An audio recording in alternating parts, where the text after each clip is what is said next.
friends, Nibs again. I'm out in the garage doing a little bit of tinkering, a little bit of goofing around. I just did a head-to-head challenge with this guy here against my feinwerkbau model 124.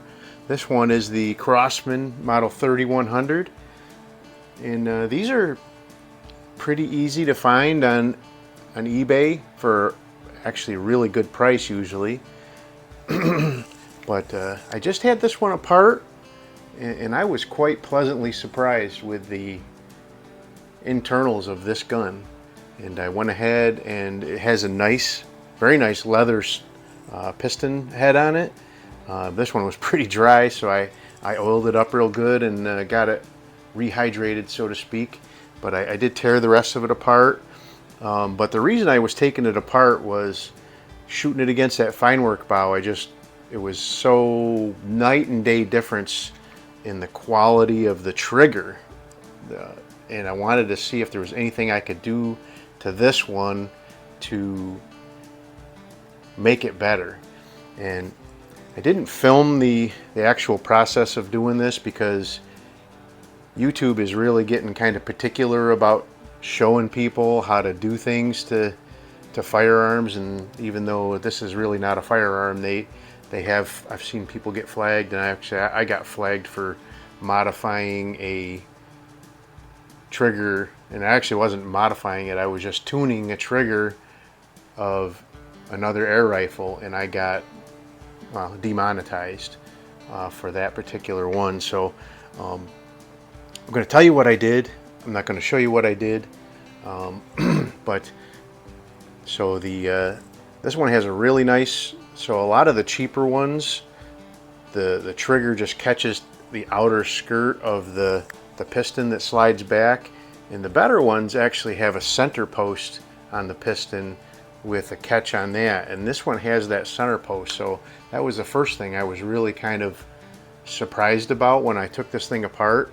I've had like the Daisy apart, the Daisy 120, which is also a Gamo product, and that one catches from the outside edge of the piston skirt.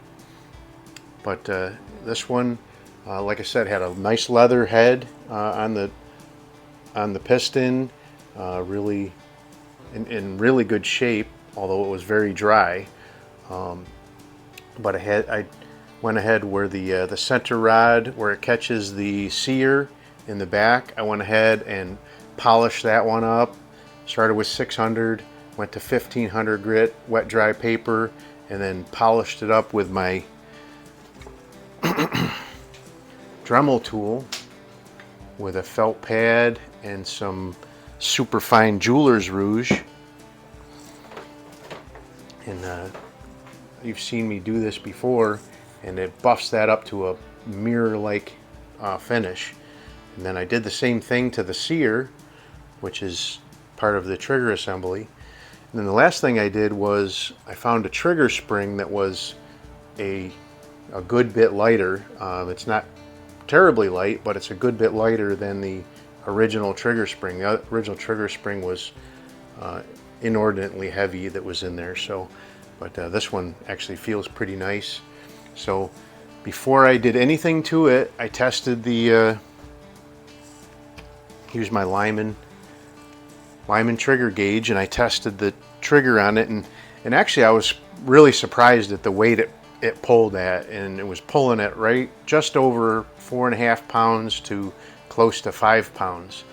But it was really gritty, and I was guessing it was more like 6 or 7 pounds just based on the grittiness of it. But very pleasantly surprised at the outcome of what I was able to do with it. One of the other things was the spring was completely dry, so I had a lot of doing when I cocked it and shot it mostly. But just getting some grease on that spring to dampen that down has made a huge difference in the just super quiet now. The cocking stroke is absolutely silent. It really reminds me of the Weihrauch or the feinwerkbau when I cock it now. Just absolutely no spring twang when you're pushing that in, and but the real end all be all here is now the trigger is breaking right about 2 pounds, and it's just feels light and crisp.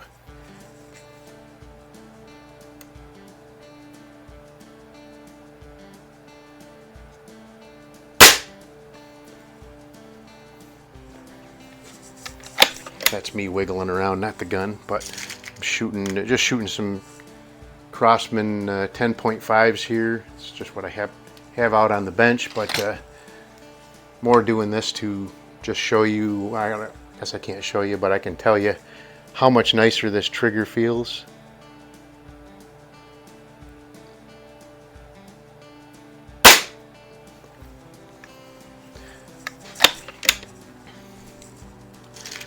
There's still a little bit of take up. I wouldn't call it a 2-stage based on what I saw in there, but there's a little bit of take up still, but then you do feel a wall. So I mean, it is acting like a 2-stage.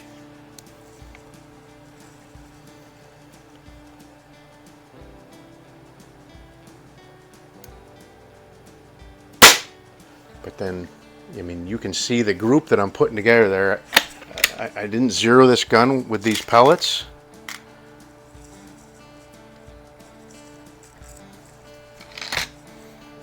But I wasn't able to do that before because the trigger was just so heavy and it was hard. It was a chore moving all around.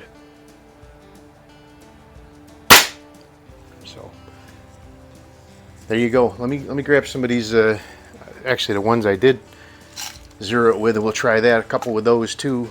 But I don't want to keep you guys on too long. But I just wanted to give you a little bit of a encouragement, I guess. If you do have one of these Crosman model 3100s, they are a very budget-friendly rifle, but boy, you can make some really nice improvements to the way this thing reacts. Oh, there we go. That's what I'm talking about.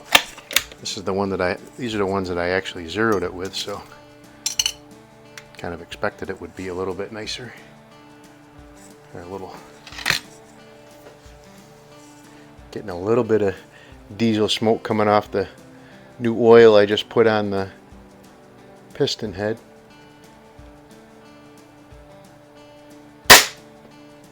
Oh yeah, same hole.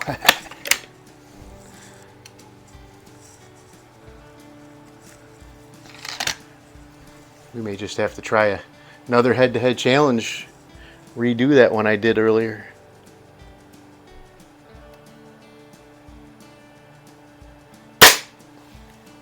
Wow.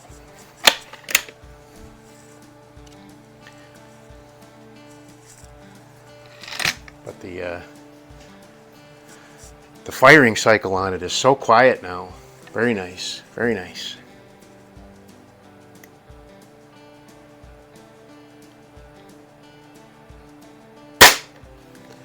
It's just amazing what just throwing a little bit of grease on your spring on these springers will do for the perspective that you have about the gun. I mean, instead of going boing, it's perfectly quiet.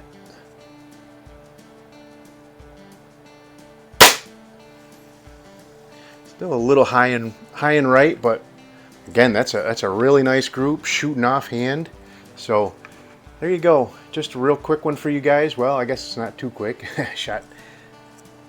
Having too much fun shooting and ended up at 10 minutes anyway. But there's the Crosman 3100 with a really nice improved trigger, lighter spring, polished the sear engagement parts, and went from around a 5-pound trigger pretty near every time I pulled it to about 2.5 pounds, which is really nice. I guess I could probably try a lighter spring in this guy, but boy, that is really feeling super nice now. So anyway, I hope you liked the video. If you did, like, share, and subscribe. Make sure you hit that notification bell. You'll be notified when I do post up new videos. But until next time, have a great day.